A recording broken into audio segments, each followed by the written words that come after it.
కడపలో హిందూ ఐక్య వేదిక ఆధ్వర్యంలో శ్రీరామ శోభాయాత్ర అంగరంగ వైభవంగా కొనసాగుతోంది. రేపు అయోధ్యలో శ్రీరాముడి విగ్రహ ప్రాణ ప్రతిష్ఠ సందర్భంగా శోభాయాత్రను నిర్వహిస్తున్నారు.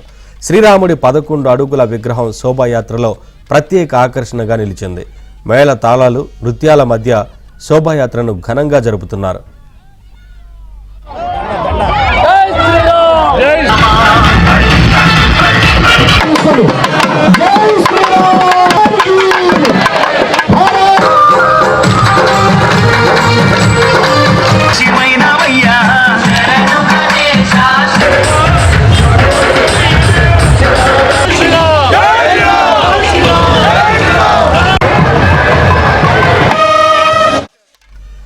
శ్రీరామనామంతో కడపలోని వీధులన్నీ మారుమోగిపోతున్నాయి. చిన్న చౌక్లోని ఆంజనేయ స్వామి గుడి నుంచి ప్రారంభమైన ఈ శోభాయాత్ర నగరంలోని ప్రధాన కూడల నుంచి సాగి సాయంత్రం 7 గంటలకు రాజీవ్ పార్కు దగ్గర ముగియనుంది. మందిరం యొక్క ప్రారంభోత్సవం సందర్భంగా కడపలో శోభాయాత్ర అనేది చాలా పెద్ద ఎత్తున జరుగుతోంది. దీన్ని కడప నగరంలోని ప్రజలందరూ అన్ని మతాలు వర్గాల వారు దీన్ని ఆహ్వానిస్తున్నారు.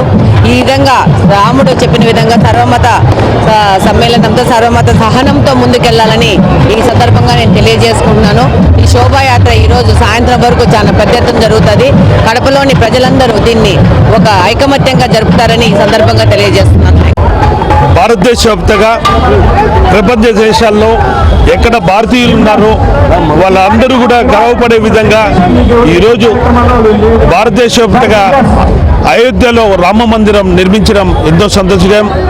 భారతదేశవ్యాప్తంగా వాడవాడలా ఎక్కడ పల్లెల్లో మండల హెడ్కోటర్స్ ఎక్కడ కానీ ఎత్తుకున్నాని జై శ్రీరామ్ అనే నినాదంతో ఈరోజు శోభాయాత్ర జరపడం భారతదేశంలో వ్యాప్తంగా కన్నుల పండుగ జరుగుతుంది. నిజంగా భారతీయులం ఒక మత సామరస్యంగా కానీ ఏదైనా కానీ సామరస్యంగా అతిథులుగా పార్టిసిపేట్ చేసి